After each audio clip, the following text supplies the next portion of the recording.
इसको बड़े उस पर ज़रा कैनवस में नज़र डाल लेते हैं। वहाँ जो है वो सबसे पहले तो जो वाइट हाउस के स्पोक्स पर्सन है जॉन किर्बी, उन्होंने कल ब्रीफिंग दी। फर्स्ट स्लाइड अगर हम दिखा सकें, उसके ऊपर उन्होंने बात की कि ये जो सीज़ फायर है ये अभी ख़त्म नहीं हुआ मामला जंगबंदी वाला। उन्होंने कहा कि ब्रेट मैकर्क जो है वो एक दिन और रुके हैं कायरो में, और लो लेवल पे जो स्टाफ है वो कंटिन्यू रखेगा मुलाकात, इस डायलॉग प्रोसेस को, और भी बातें की उन्होंने। यूक्रेन के हवाले से भी सवाल हुआ सारा, लेकिन इंपॉर्टेंट बात ये थी उन्होंने कहा बात कंटिन्यू रहेगी फाइटिंग की।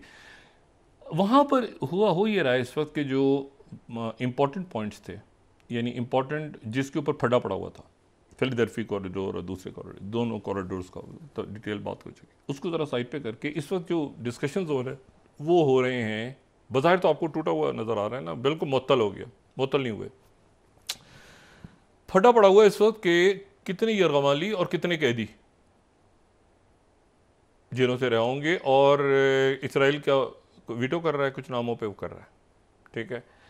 और उसमें जो है वो कुछ ना, और उनमें से कितने यहीं पे रहेंगे मगरबी किनारे पे और गज़ा में, या ये है कि वो बाहर कोई मुल्क जो है उनको लेगा, ये इस वक्त डिस्कस हो रहा है, ठीक है। और ये कुछ चीज़ों को बाद में कर दिया गया कि इसराइली फ़ौज कहाँ होगी, वो विड्रॉ करने पे तैयार हो गए ग्रेजुअली इजिप्ट के साथ, वो इतना। लेकिन ये कि इस दौरान जो है वो एक तो यरगमाली और छुड़ा लिया उन्होंने, इसराइल ने भी कहा कि हमने अपने यरगमाली ऑपरेशन के दौरान छुड़ा लिया, और ये कुछ दिन और मज़ीद ये वहाँ पे कत्ले आम और जारी रहेगी, जो कि अब कोई भी रुख इख्तियार कर सकती है। जो चेयरमैन जॉइंट वहाँ पे आए थे जनरल जी.के. ब्राउन, उन्होंने नॉर्दर्न जो इसराइल है वहाँ का दौरा किया, और वहाँ पे इसराइली आर्मी के जो चीफ़ हैं उनके साथ उन्होंने मुलाकात भी की। वहाँ पे उन्होंने ज़ाहिर इजिप्ट गए, पहले जॉर्डन गए उन्होंने, और उन्होंने उसके बाद उनके ये कमेंट्स आए हैं कि जो ये जो झड़प हुई है इसराइल और हिजबुल्लाह के दरमियान, इस दौरान एक बड़ी जंग का ख़तरा टल गया है। यानी एक तरह से दोनों ने किया है अटैक एक दूसरे पे, और एक बड़ी जंग जो लेबनान के साथ होनी थी वो ख़तरा डीएस्केलेट हो गया।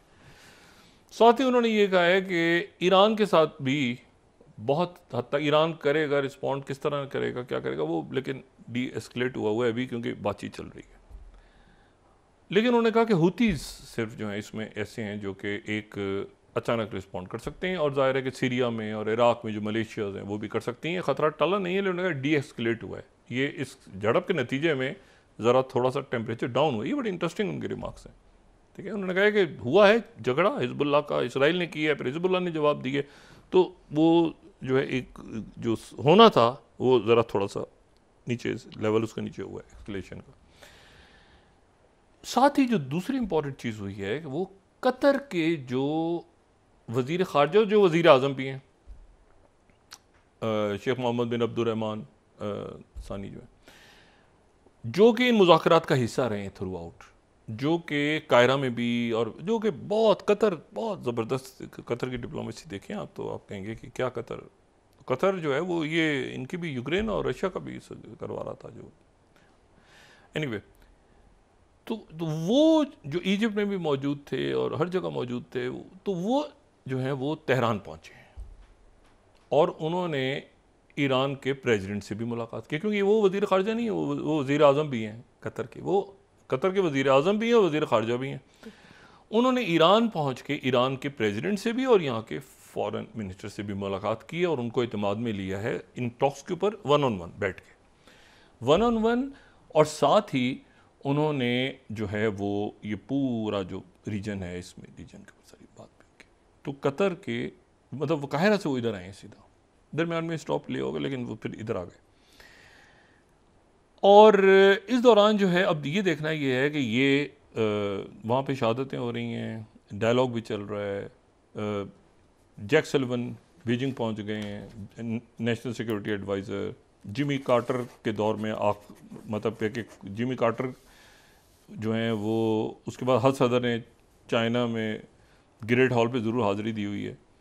ये प्रेसिडेंट बाइडन रह गए हैं, ये पूरी कोशिश हो रही है कि एक दफ़ा एक चक्कर मारें जनवरी में अपने सदारत ख़त्म होने से पहले पहले। इनका जो जेहन में था ना सेकंड टर्म भी होगी तो शायद आराम से जाता रहूँगा, सेकंड टर्म में तो कैमला हैरिस आ गई, तो उससे पहले पहले एक चक्कर मैंने मारना है, किसी तरह वहाँ पे आना है, उसका माहौल बनेगा नहीं बनेगा। और इंडियन प्राइम मिनिस्टर मोदी जो हैं उनकी प्रेसिडेंट बाइडन से बात हुई है, उनकी प्रेसिडेंट पुतिन से भी बात हुई है, और उनकी ऑस्ट्रेलिया के अल्बनी से भी बात हुई है। पैदर पे 3 कॉल्स हुई हैं। तो क्या सितंबर में क्वाड का इजलास हो सकता है? इस सितंबर में जो यूनाइटेड नेशंस की जनरल असेंबली का इजलास है, इस मौके पे क्या क्वाड का इजलास हो सकता है? क्योंकि जो जापान के प्राइम मिनिस्टर हैं योशिहिदा, वो पहले ही अनाउंस कर चुके हैं कि मैं जाऊंगा, मैं स्टेप डाउन करने से पहले मैं जाऊंगा न्यूयॉर्क। तो क्या क्वाड का इजलास हो सकता है? जैक सुलिवन इस वक्त जो बात कर रहे हैं वो क्या, और उसके साथ जो है वो यूक्रेन रशिया के दरमियान क्या बैलेंसिंग इस वक्त मुमकिन है, या ये झगड़ा किसी और तरफ जा रहा है, ये कहीं और निकल गया है मामला, और ज़ेलेंस्की के ज़हन में क्या है? देखें, मैं वक्त भी जाने से पहले आपको एक बात बताऊं, पुतिन बहुत ज़्यादा नहीं चाहते कि बहुत ज़्यादा डिस्ट्रॉय करें इसको, यूक्रेन को। वो यूक्रेन को ऐसे लेते हैं जैसे ताइवान को चाइना लेता है ना, कि यूक्रेन हमारा हिस्सा है। ऑर्थोडॉक्स चर्च है, ऑर्थोडॉक्स चर्च है ना, उसको मतलब यूक्रेन हमारा हिस्सा है, मतलब वो इसको अपना हिस्सा समझते हैं, जैसे मतलब हमारे ही लोग हैं। जैसे ताइवान है, तो 2 थ्योरीज है ना, कि एक अटैक करेगा चाइना, एक ये है कि ताइवान को अपने साथ ले लेगा, वो सेपरेटिस्ट कहते हैं। इशू ये है कि वहाँ पर वो कहते हैं कि हमारे ही कजन्स हैं, हम ही लोग हैं ये यहाँ पे, ऑर्थोडॉक्स चर्च है, और ये तो वो उस हद तक नहीं जाना चाहते जहाँ तक ज़ेलेंस्की ले गया इसको, जहाँ तक ज़ेलेंस्की एक्सकेलेट कर रहा है इसको, वहाँ तक। लेकिन अब वो टाइम है कि वो बाउंस बैक अगर नहीं करते तो फिर वो मतलब है कि वो फिर पुतिन के लिए बड़ा मसला है। तो मेरा ख्याल ये है कि ज़ेलेंस्की जो है वो उसको एक्सकेलेट कर रहे हैं। अमेरिका दरमियान में पीछे देख रहा है कि कहाँ तक मुनासिब है, कहाँ तक नहीं, ठीक है। बहुत सारे आप वक्फा फिर उसके बात करते हैं, क्योंकि वो ये फिर इसके साथ कनेक्ट हो रहा है ना सारा, कि पूरा रीजन और पूरा जो एक गेम है उसके साथ कनेक्ट हो रहा है। मैंने आपसे कहा ना कि सूडान की जो ऑयल भी अगर वो बंद करते हैं, या अगर वो लीबिया का ऑयल भी बंद करते हैं, सूडान के अंदर वो खाना जंगी बढ़ती है, या कोई थाईलैंड में कोई वाक़या होता है, या इवन वेनेजुएला में मुजाहरे शुरू हो जाते हैं, या मगरबी बंगाल के अंदर ममता बनर्जी की हुकूमत गिराने के लिए बीजेपी आ गई, हर चीज़ का कहीं ना कहीं डॉट्स कनेक्ट होते हैं अराउंड द ग्लोब। ये जो नई चेस बोर्ड सज रही है। नाज़रीन वापस आते हैं एक छोटे से ब्रेक के बाद।